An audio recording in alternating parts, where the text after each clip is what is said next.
I mean, it's time that we forget, forgive and forget. The idea is not to forget. That's my question. Why? Why are we so obsessed with the past suffering? Let us know that God has rescued us and done everything for us.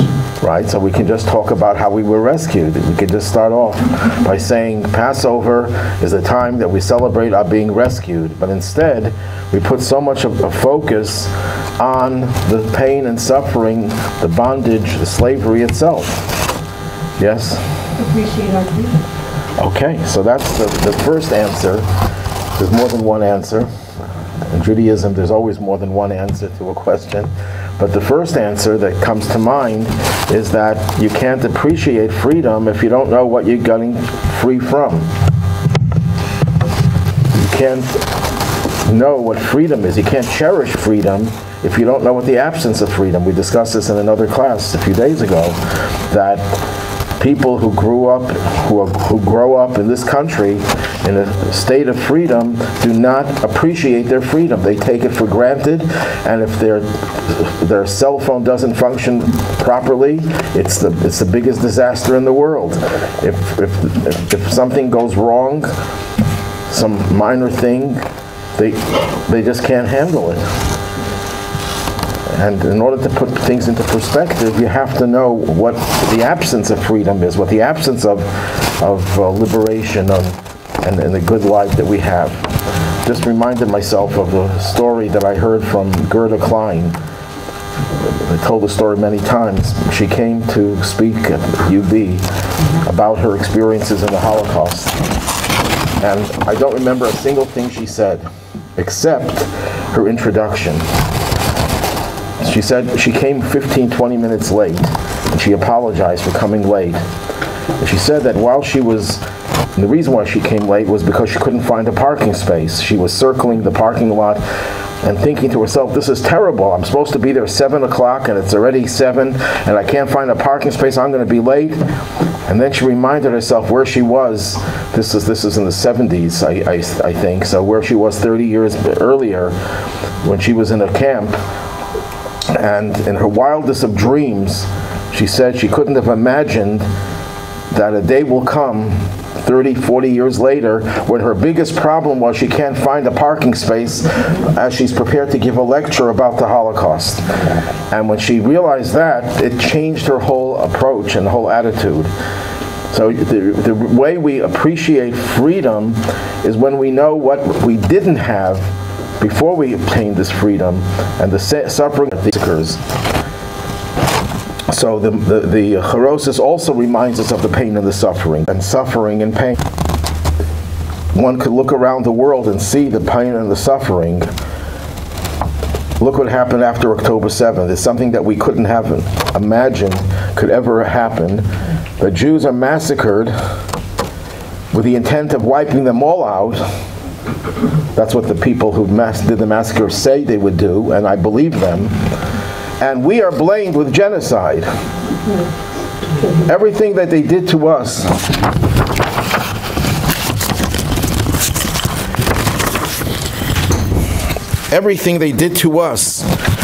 the world blames us, that we are guilty of genocide. And I'm not just talking about the terrorists themselves who claim this. We're talking about so-called respectable journalists. A guy like, I don't know if I should mention his name, Joe Rogan. He doesn't deserve to have, but he's a sick animal, a monster, to suggest that we are committing a Holocaust. I mean, this is the sickest that it could ever be. So we are living in a state of bondage. We are still in exile. And in order for us to appreciate what redemption is all about, we have to focus on the suffering of the past, not because it's the past, but the past is present right as we speak. So those are the two basic reasons why we focus on the pain and suffering. Number one, because that's the way to appreciate the freedom. And number two, because we are living in that state. Now let's talk about the world before October 7th, the Jewish world in particular. Things were pretty good, as good as they can possibly be in exile. Jews have never prospered more than the Jews in the United States of America in the 20th century, the 21st century. We are better off than any of our forebears. But at the same time, spiritually, we are in exile. Even when things are great, there's so much spiritual degradation in the world and in the Jewish community. We have 15, 16 million Jews, but only about a quarter of them identify religiously with their Judaism. The majority of Jews, unfortunately, are assimilated. That's a tragedy. That's a terrible tragedy, where God is concealed. We just came from Purim, where the focus is on concealment. Well, that's what exile is. Exile is not just geographic alienation from your place, from your homeland. That's one aspect of it. But the other aspect of it is alienation from what it means to be a Jew. So many Jews are totally assimilated. And the assimilation process is getting worse and worse. We're losing more and more Jews. So we are deeply embedded in exile, even when things were not so bad, when they weren't talking about genocide and they weren't talking about October 7th. So we celebrate Passover not just to remember the past, but to realize that the past is present as we speak.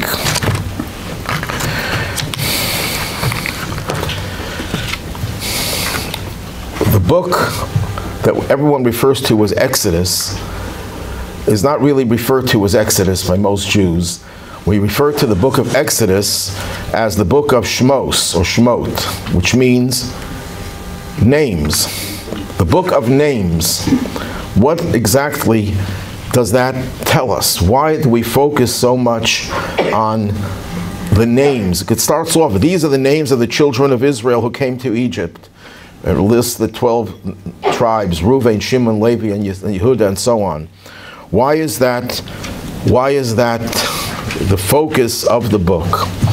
The answer to this question will give us an insight into what freedom is really all about.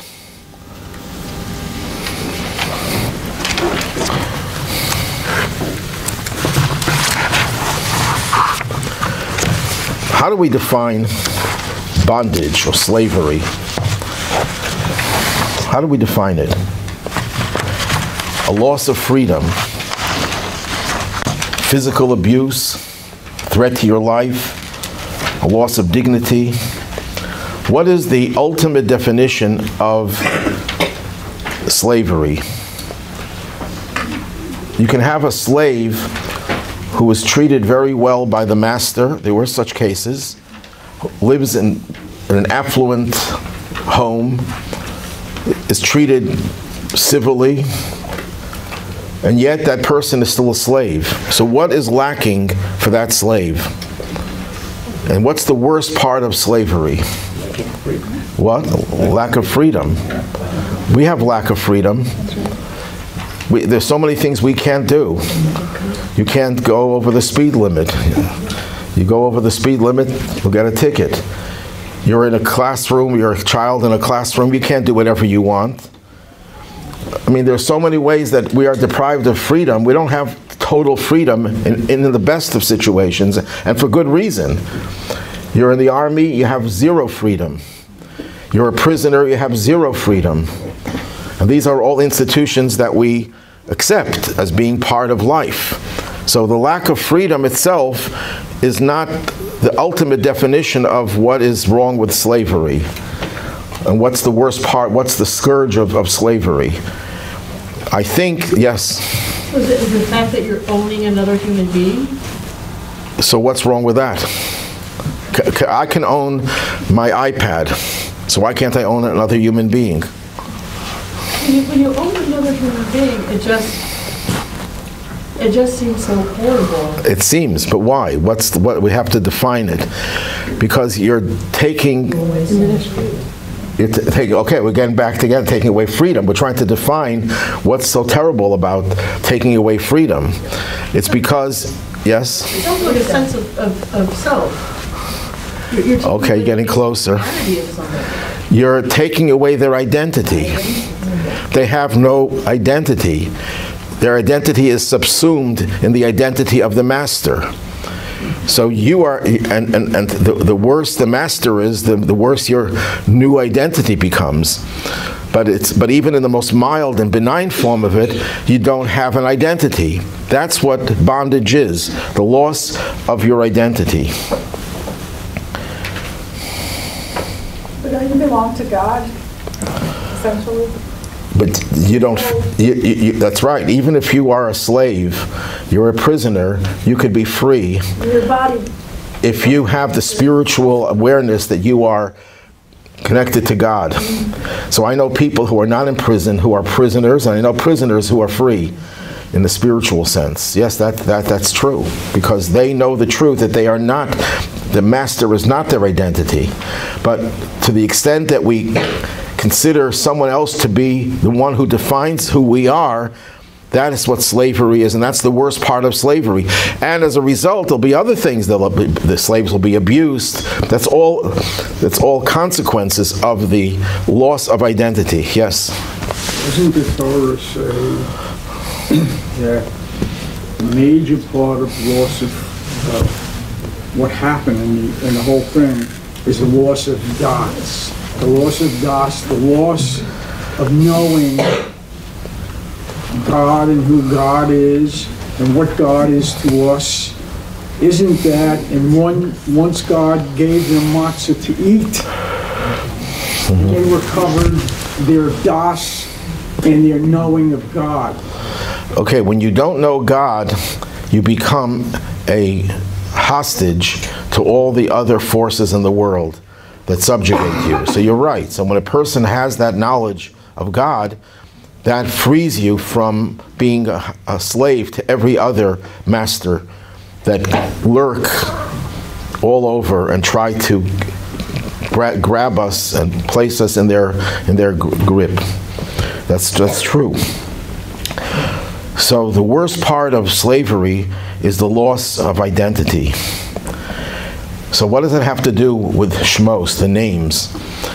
The Midrash tells us, on the comments on the words, these are the names of the children of Israel who came to Egypt, that when the Jews came to Egypt, they had their names, their Hebrew names. When they left Egypt, they left with the same names. They didn't change their names. Now, why is that so significant? Because being a Jew then was only something, there was no Judaism to speak of the way we have it today. It was before the Torah was given at Mount Sinai. But they knew they had an identity. So no matter how much the Egyptians tortured them, persecuted them, beat them, it didn't change their status that they were not really slaves, because they never lost their identity.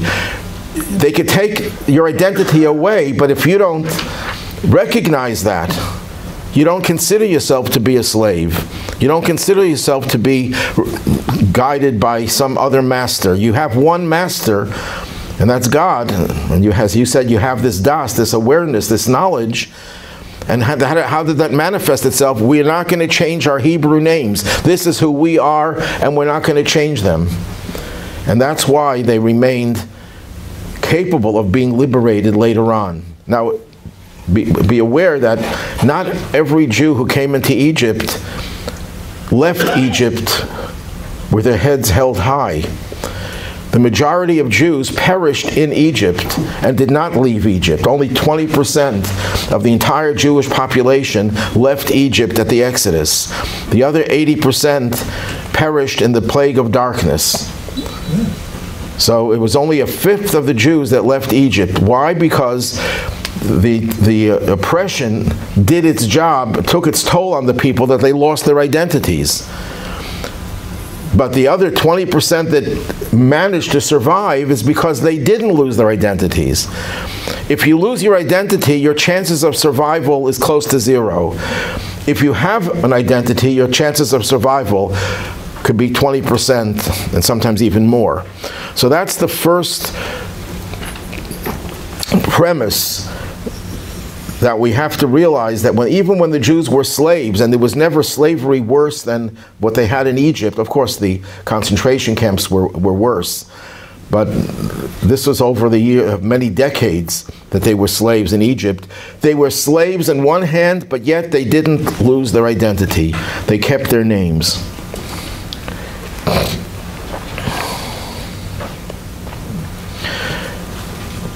Another thing, when the Torah describes, these are the names of the children of Israel, I translated it wrong. I said, who came to Egypt. That's not what it says. It says, these are the names of the children of Israel who are coming to Egypt. Haba'im Mitzrayma. What does that mean? These are the names of the people who are coming to Egypt. That every day for these people, it was like they first came to Egypt. They never became citizens of Egypt. They never became, we are Egyptians. We always, the ones who were able to maintain their identities, never felt that this is a long exile. Every day was the first day we came into Egypt, because their memories told them who they really were, and they were not Egyptians. And that's what kept them alive. Now, in exile itself, there are two models. There's the models of Joseph's brothers, the majority of the Jews. They survived, they were survivors. And then you have the model of Joseph himself. Joseph did not just survive in Egypt, he thrived in Egypt. Joseph was the one who was able to sustain the people's faith and not just survive the circumstances, but actually thrive. And I just want to use as a model Holocaust survivors. There are two types of Holocaust survivors, actually three, unfortunately. One model is people who lost everything. They lost their faith, they lost their ability to start families, they lost their ability to go carry on with their lives. Unfortunately, that's a statistic that we have to recognize. But the ones who survived, we have two categories. There are Holocaust survivors who are survivors. They survived the atrocities and they started their lives and they were able to continue living. But they never lost their feeling of pain and suffering because of the Holocaust. And it even translated in their children, affecting their children as well. Yes? Yeah, I wanted to say, so you mentioned Joseph. I felt like we didn't complete Genesis. And where I'm coming from is that Abraham was the obvious hero, if you want to pick a hero of Genesis. But Joseph was a close second, because in Genesis, it's all about how evil men are and how they are to each other, especially amongst the brothers. All the brothers throughout are fighting, killing, hating. Yeah, but that has nothing to do with bondage. Joseph. We're not dealing with Genesis, we're dealing with Exodus now. I know, but we're talking about Joseph. And Joseph took us out of Genesis as the one good human being to brothers, sweetness, caring, and love. And Joseph then brought it into Egypt. And in a way, Joseph seems like a Tom, like a simple man. He's anything but simple. Right, okay. And he brought all his wonders to Egypt. Okay, but Joseph is the model of not just surviving, but thriving. That's my point. And I'm using the analogy of Holocaust survivors who not only survived, but became the leaders of the Jewish people in the post-Holocaust era. If you go to any Jewish community in the world that's a thriving community, you know that there's a disproportionate number of Holocaust survivors there. They established synagogues, they established schools, Jewish schools, they established businesses, they became millionaires and billionaires. And they were the most successful Jews in our communities, the Holocaust survivors. So there are two models that even when you're dealing with persecution and suffering, you can overcome that. And that's the story of the Jewish people throughout history. Some overcame it by barely surviving, but surviving, and some overcame it by actually thriving, going beyond what they could have had if they hadn't been persecuted. And that's the power that Passover exhibits, that we talk about the slavery and the suffering, but the slavery and the suffering didn't bring us down, it elevated us ultimately to a higher level. Question to you. Many people, many Jewish people I know, exactly about Jewish, when they come from different countries, they change first name and last name. So it's first step to lost identity. That's part of it. You know the Jew who comes to the judge and he says, I want to change my name. What's your name now? My name now is Johnson. And what do you want to change it to? McDonald. He says, why do you want to change your name? I don't want anyone to know I'm Jewish. He says, one second, your name was Johnson. Why would anyone think you're Jewish with that name? He says, because people always ask me, what was your name before you changed it? But excuse me, but when people come to Israel, they change last name and first name too. To a Jewish name. For Jewish name. Well, the fact that they come to Israel means that they have some type of a Jewish feeling, and they're not trying to hide it. But you know, you happen to be right. Even Jews who in Russia risked their lives to keep Judaism alive, when they came to America, they didn't become assimilated, but they lost some of the strength of their passion because they no longer had the adversity. Adversity makes you work harder. And people who did heroic things in Russia, Judaism-wise, became retired, more or less, when they came to America and other Western countries. Okay, now we go on. We're following the text in the beginning of the book of Exodus, because that's the model for everything that we have to know about freedom and suffering. The Torah tells us that there arose a new king over Egypt who knew not Joseph. This is the king that started the bondage, the slavery. So it says it was a new king. So the Talmud, quoted by Rashi, you can see this on page 4, some say it was actually a new king, because that's what the Torah says. Others say it was the same king with new decrees, who knew not Joseph, who acted as if he did not know Joseph.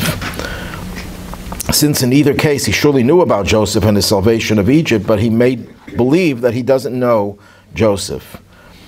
Here are two different opinions, and what do these two opinions represent? Two perspectives. When we talk about the suffering in Egypt, what kind of suffering are we talking about? The Talmud says that when we start the Haggadah, telling the story, we have to start with the negative. We have to start with the negative aspects of the Jewish people before they were liberated. So what is the negative? So there were two opinions. One sage, whose name was Rav, said we should start the Haggadah with the passage, initially our fathers were idol worshippers, and God brought us close to him. That's the negative, the spiritual negative. According to Shmuel, another great sage, this is the first generation of the Talmudic sages, about the end of the 2nd century of the Common Era. Shmuel says that no, we start off with the words, Avadim Hayinu, we were slaves to Pharaoh. We talk about the physical slavery, the physical degradation. What's the difference between these two opinions?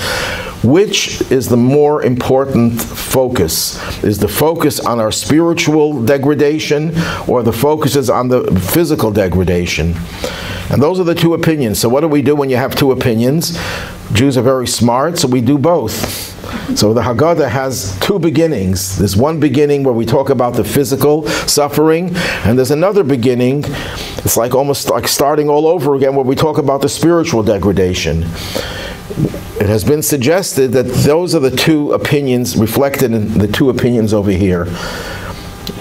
But the Pharaoh, who didn't know Joseph, which is worse, if he was a new king, totally new and didn't know Joseph, or if he was the same king and he didn't know Joseph? Which was worse? The same king. If he's the same king, here's the king who Joseph saved Egypt, was well aware of Joseph's contributions and the contributions of the other Jews. They brought prosperity to Egypt. Egypt hoarded the wealth of the entire world because there was famine. Everyone came to buy food in Egypt. And in spite of all the good, he shows no gratitude. That's a sin between one person and another. That's a social injustice. But if you say it was a totally new king, it was just going against God. He had no reason to feel indebted. He didn't benefit from the Jews, so the sin was more a spiritual sin. So we have two different models of persecution, and there's always going to be a question, which is worse? Is it worse to be physically abused or spiritually abused? And if you tell me one or the other, you're both right, because this is an ancient dispute, and both opinions are valid. I can make an argument that spiritual degradation is worse, because if you don't have your identity as a Jew, the spiritual identity as a Jew, then you get lost and you disappear. You don't exist anymore. Look what happened 250 years ago. It started about 250 years or 200 years ago, the so-called Enlightenment movement. This was the movement that tried to bring secular enlightenment to the Jewish people and to minimize the influence of God, of the Torah, of miracles, of spirituality. All these things were all, Mashiach, these were all dismissed as being anachronistic, they're outdated, and we no longer have to believe in those things. Let's just focus on the cultural aspects of Judaism. What happened as a result of the Enlightenment movement? The results are the majority of Jews don't identify themselves as Jews. Hardly identify themselves as Jews. In America, there's 5 to 6 million Jews. How many of them are active, semi-active in any Jewish organization? It might be, I think I'm being very, very liberal when I say 2 million out of 5, 6 million, maybe a third. And when I say active, I don't mean they're all Orthodox, they're all coming to shul every day. That means they take their members in a temple, they're members in a Jewish center.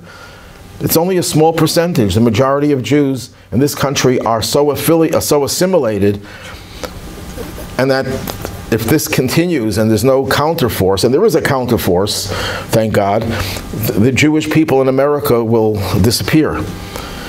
They'll disappear. They won't be around. So this, and if they're not around, then what's the difference in the result between physical persecution and a total assimilation? The result is the same, the disappearance of the Jews. One is through violence, and one is through self-inflicted lack of education and commitment. Yes? But in one hand, in other hand, when we talk about activity of Jewish, and we can talk about Shalom Ashab, about J Street, and all others, this organization like this, and they are very active. And they're active to hurt the Jews. Yes, but they are active. Okay, criminals are all very active in doing what they do. We should learn lessons from criminals because they're active in the wrong way. Rabbi Zusha, the famous Hasidic master, says you could learn 7 things from a thief, and one of them is that they're very active. They're not lazy. Lazy thieves don't make too much money.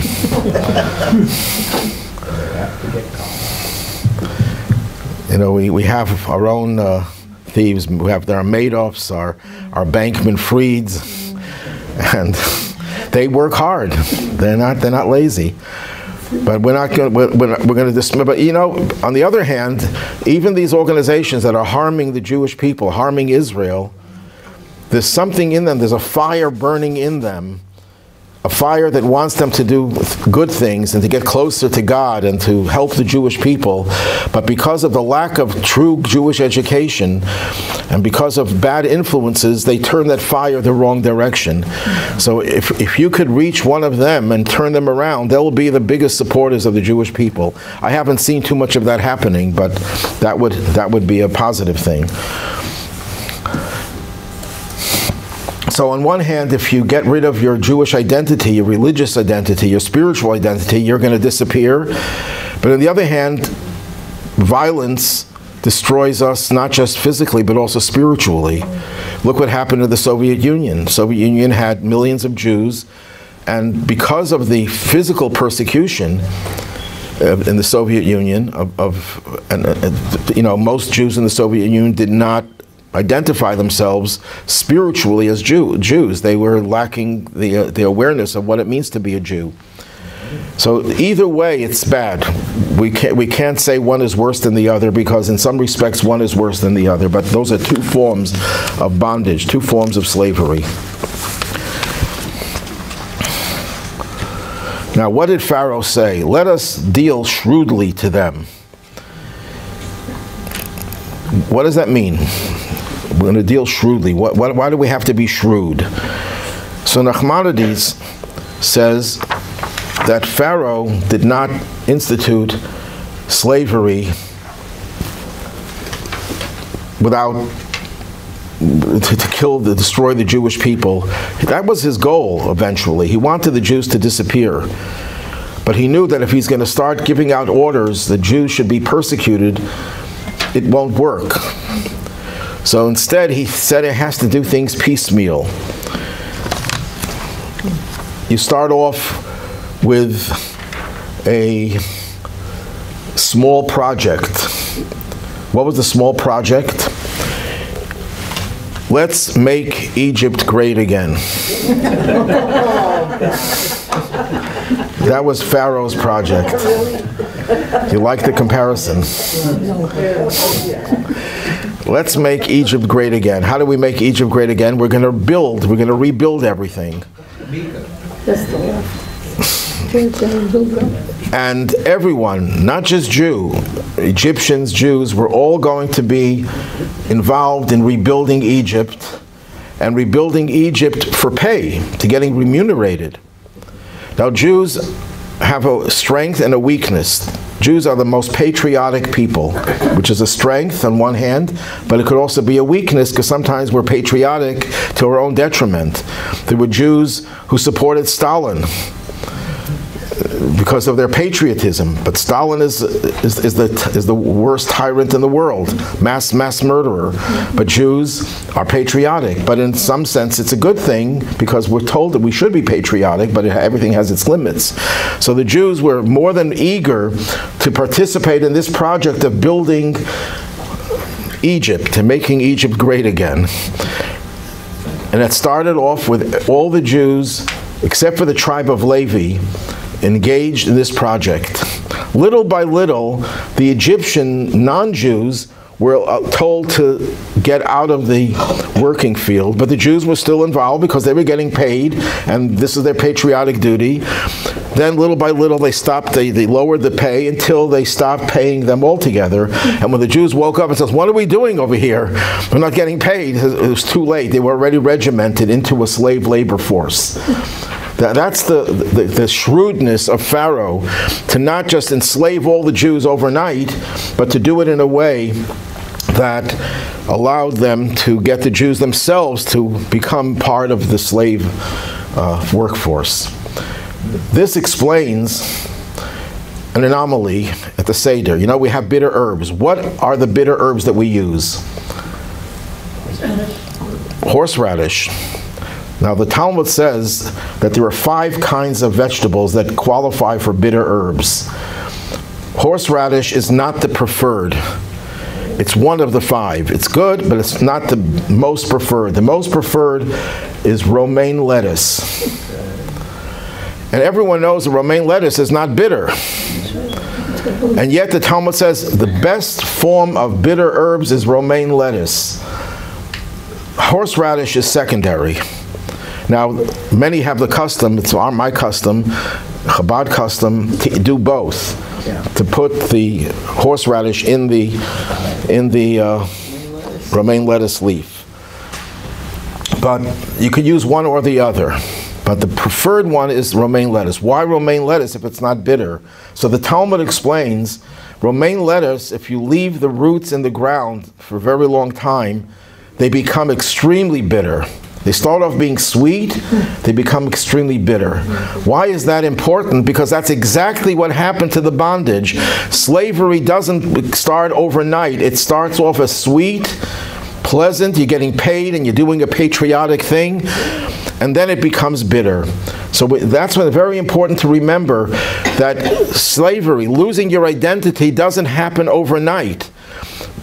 Moses Mendelssohn was the leader of the Jewish Enlightenment movement, which spawned a movement that destroyed Jewish practice and Jewish beliefs for the majority of Jews to this day. Moses Mendelssohn was a very, very observant Jew, a scholarly Jew, and he was observant.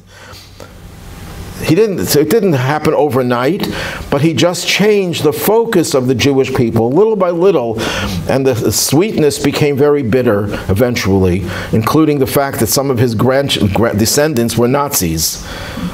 I'm not blaming him that he made them into Nazis, but he didn't have to make them into Nazis. It's a process that starts off being sweet, it sounds nice, but it turns into something terrible. The only loss of freedom is usually by incrementalism, because if we would do it to us overnight, everybody would push back. Right, so right. It's step by step, and then it's too late. That's the point.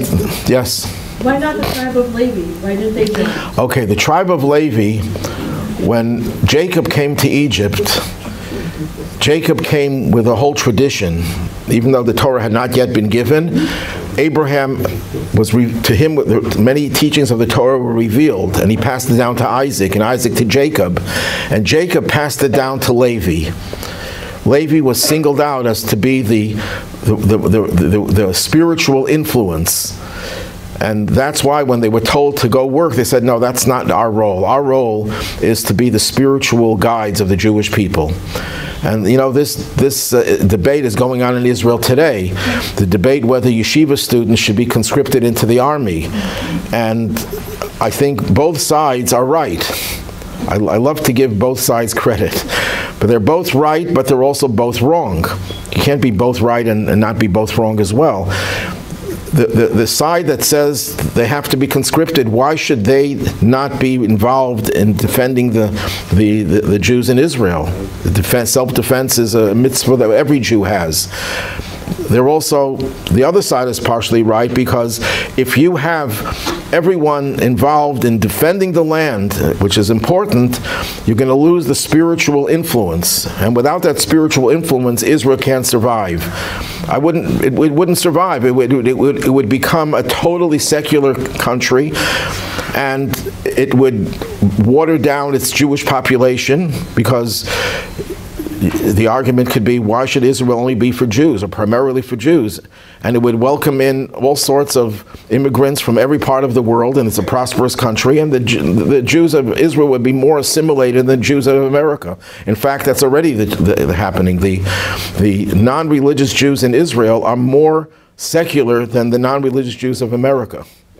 They know less about Judaism than the ignorant Jews in America. They know so little. You can be on a kibbutz.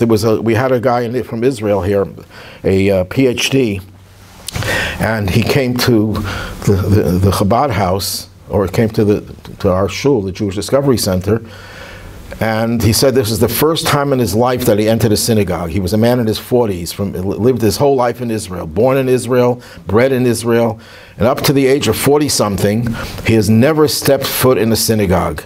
Never. And he said that his friends in Israel, if they heard that he went to a synagogue, they would be so shocked. That's how assimilated many Jews in Israel are. And if he would get rid of the Jewish spiritual influence, it would spread much farther, and this would be the end of Israel eventually. You have to have a tribe of Levi. The question is, how many people could be exempted from the army And there are all sorts of compromises that are being discussed. But that is the point, that the tribe of Levi had to remain aloof. And that's what kept the Jewish identity alive. Rashi quotes another explanation, what Pharaoh's shrewdness meant. Pharaoh was concerned about God punishing them. If we're going to torture the Jewish people, if we're going to destroy them, kill them, then the God of Israel, because the Pharaoh believed in many gods, and the God of Israel he knew was formidable. If you look back a little bit in history, the 10 plagues, the splitting of the sea. He says, I'm worried about God punishing us. So he said, you know what we're going to do? We're going to drown the boys, because God will never punish us, because God punishes measure for measure. And if we punish the Jews with water, God will have to bring a flood and drown us. But God promised he won't bring a flood again. After the flood of Noah, God says no more floods. He erred because God didn't say no more floods. He says no more floods to destroy the whole world. And it doesn't mean that the water, if the water doesn't come to you, you can come to the water. God is not going to bring a flood, but you could always drown. And that's what happened to the Egyptians. They all came into the water and they all drowned.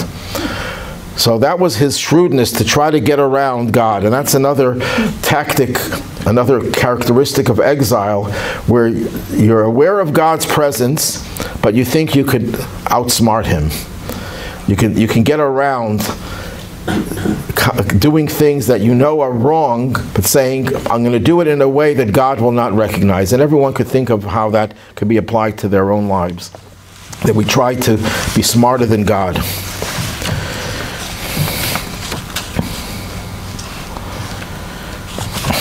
Another very important point. Pharaoh used the term in Hebrew, nitchakma. Well, let's be wise.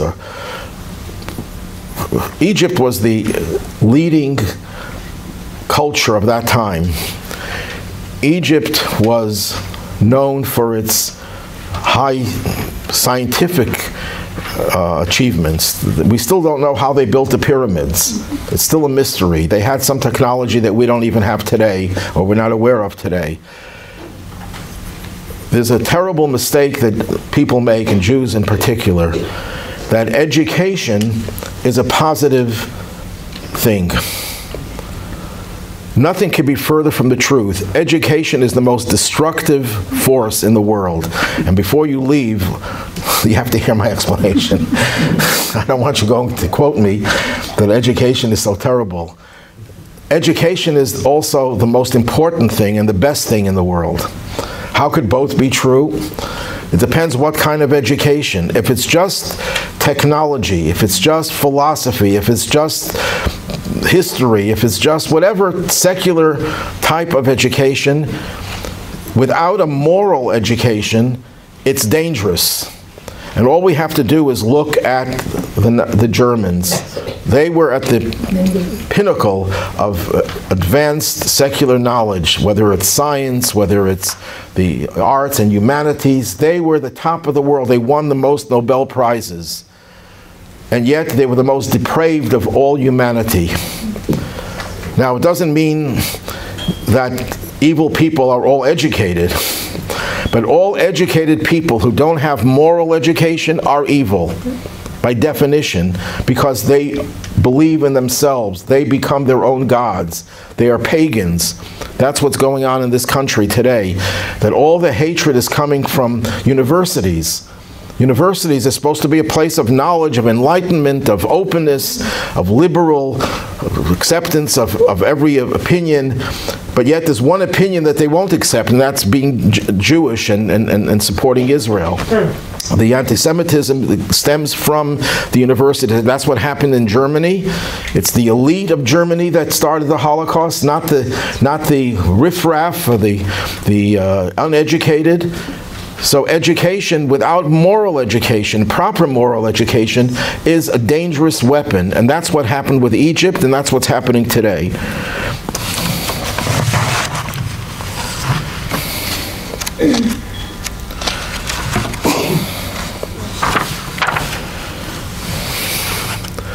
Okay, well, we'll have to continue this next week. Any questions? So let's summarize.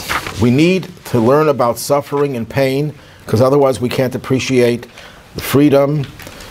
And we are not just talking about something of the past. Whatever happened in the past is happening in the present. And even if it's not happening physically, it's happening spiritually.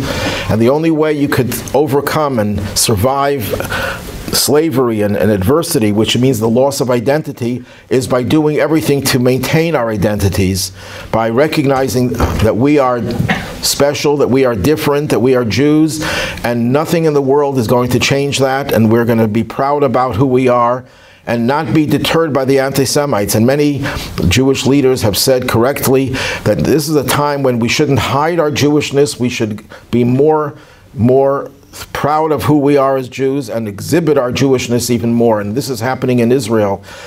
I don't know the exact number, but I know of one Chabad center in Hebron has distributed 10,000 pairs of tefillin to soldiers and other Jews in Israel who have never put on tefillin before. 10,000 pairs. And there's going to be, I think there is already a shortage of tefillin, because tefillin you can't manufacture a mass production, because you have to have every pair of tefillin handwritten by a scribe on parchment. So to make a pair of tefillin, I don't know how many hours it takes, but my guess is it takes at least 10, 12 hours to write the 8 paragraphs, 4 in each part of the tefillin, and then the box itself has to be made handmade.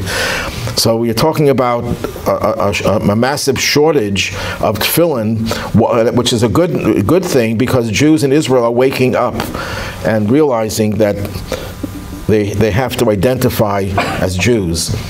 Soldiers who are not observant, who are considered very secular, are wearing tzitzis. They have the garment, a four-cornered garment with tzitzis at the end. And there's a story that is told about a soldier who was lying on the ground together with some terrorists, and they thought the other Israeli soldiers were going around to make sure that the terrorists were dead, and they see a living, and they were ready to shoot him, thinking that he was also one of them, and they saw his tzitzis hanging out, and they realized he was a Jewish soldier, and they spared his life, of course. So there are so many stories of Jews who are coming, realizing that in the time of adversity, you have to not hide your Judaism, you have to identify with it. And that's the key. And if there's any one word that came out of this whole class, it's the importance of not losing our identities. That even in the worst times of exile, it's our identities that keep us from becoming part of the exile and giving us the power to eventually get out of exile. Okay, we'll continue, God willing, next week.